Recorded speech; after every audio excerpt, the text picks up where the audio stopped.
Hey guys, this is Miriam at High Life Auto. I am out doing a video test drive on a 2002 BMW 325xi. If you've never been on my video test drives before, the way it works is I drive the vehicle on video and I tell you what I see, hear, think, smell, and feel to give you the best indication of being in the driver's seat without actually being in the driver's seat. I'm not a mechanic and this is not meant to be a 182-point inspection. Rather, this is meant to be a sneak peek into how the vehicle drives and any potential issues I notice as we're going along. So we'll take a look around the vehicle, we'll take a look under the hood, and then we'll go for a drive. All right, and this, I think, is the first BMW wagon I've ever seen. Doesn't mean they're not out there, it just means that this is the only one I've seen. So, body's not horrible. You can see it's got some rust right here on the wheel wells. The front tires are probably about 35%. You can see it's got some rust kind of down here starting on the rockers.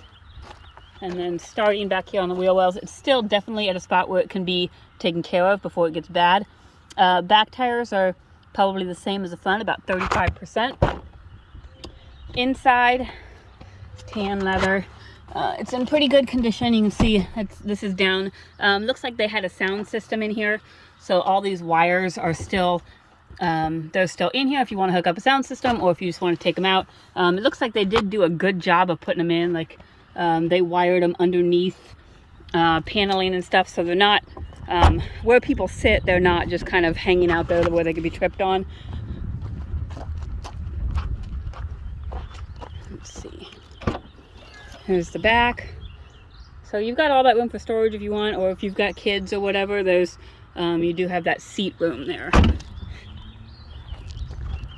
On this side, you've got that same rust on the wheel well. Excuse me. And then on the rockers as well. Up in the front is pretty decent. I'll take a look under the hood and then I'm going to start the car. But under the hood, it's all clean. I did check the fluids. Your coolant level is good. Your transmission level is good. Your oil level is good. Your oil is black. So it probably needs changed, but it's good. I'm going to start the car because this car comes free with a little man, a little hammer man. So I'm going to show you what I got.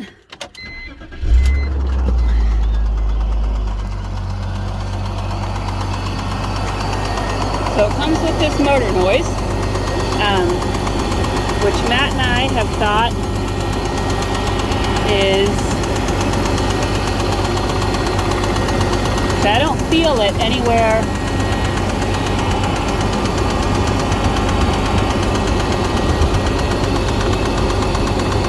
I don't really feel it anywhere on top of this plastic piece, but you can hear that noise there. Matt does not know if that is lifters or a rod or whatever, so it's definitely something that you need to check out. We have this priced cheap so that worst case scenario, absolute worst case scenario, you had to put a motor in it, it would still book at a decent enough price to put a motor in it. I don't think there's any check engine lights, but I'm going to run this computer just in case. So we've got up here, we've got 176,000 miles on here. Just my seatbelt light as far as I can tell. So let's see if we probably don't have any volume on here.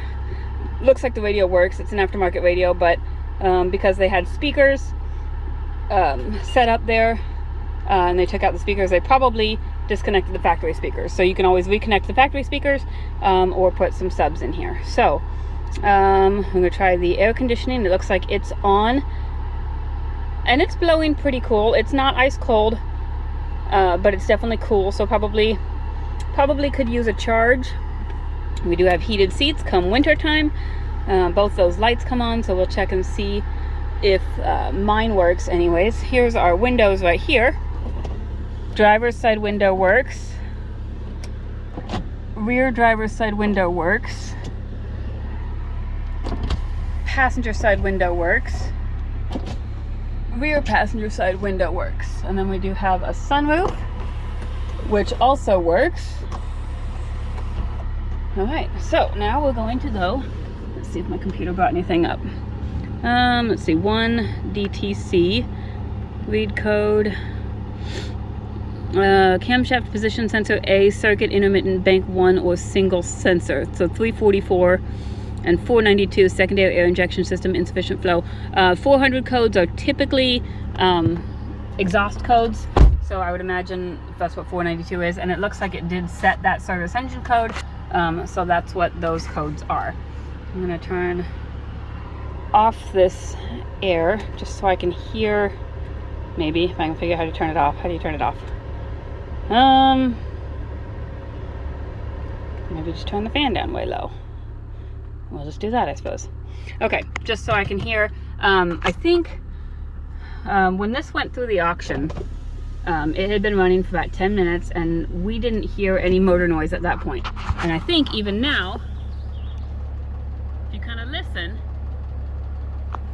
it's just a very light tapping. So I think it gets better as you go. We'll just keep that in mind. I'm telling you everything that I observe, so that you can kind of take it to your mechanic and be like, all right, well, these are the things that say it. But as I put on the gas, you can kind of hear it tapping. So you can take it to your mechanic and be like, well, these are the things she observed. What do you think? So that you can be prepared for whatever it is, whether it's a lifter or what. But it does still have good power. It drives smooth. I don't hear any suspension noise.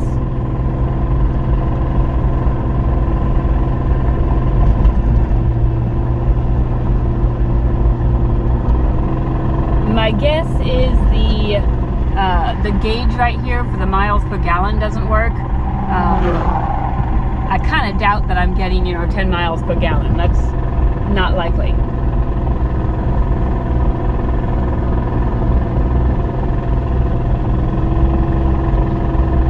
So when I'm on the gas, you can hear the tapping.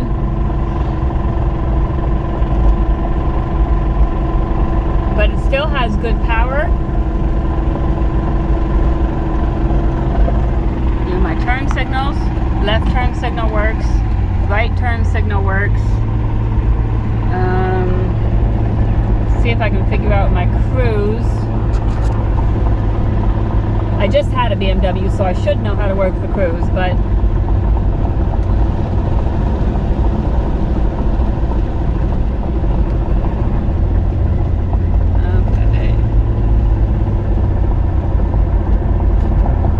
okay, so I think I've got the cruise on. Yeah, cruise is on, so I'm cruising right there. It looks like that miles per gallon thing did start working. So now I'm getting between 25 and 30, just cruising along at 40. Maybe I just going up that hill, maybe I just was getting like 10 or so. So, but there's that. It drives smooth. I don't hear any suspension noise. It still has good power. Brakes are good and solid. No grinding, no vibration. They're really tight too. They feel good. So with this one, it looks like your issues, oh, and my heated seat, it does work. So I would imagine this one works as well. So with this one, it looks like your issues are the radio doesn't have any sound. And we know why that is. We know because it had a factory, it had a aftermarket sound system, and it doesn't anymore. And then the big issue is the motor noise. So just, I have done my video test drive and shown you what I know, and now I expect you to do your due diligence and make sure that this is something you can handle. Not everybody can handle cars that need repairs, so be sure that you can if this is the car you want. BMWs are awesome cars, but they do tend to be costly to repair, so keep that in mind. Call me if you have any questions, text me if you have any questions. My cell phone is 309-267-7200, and I will see if I can, oh, I forgot windshield wipers, hold on. I will see if I can answer those questions for you when you get them. Let's see, there's my windshield wipers and my horn, and the horn works. Okay, I think that's everything I've done. Any other questions, hit me up and I will see what I can do. Thanks, guys.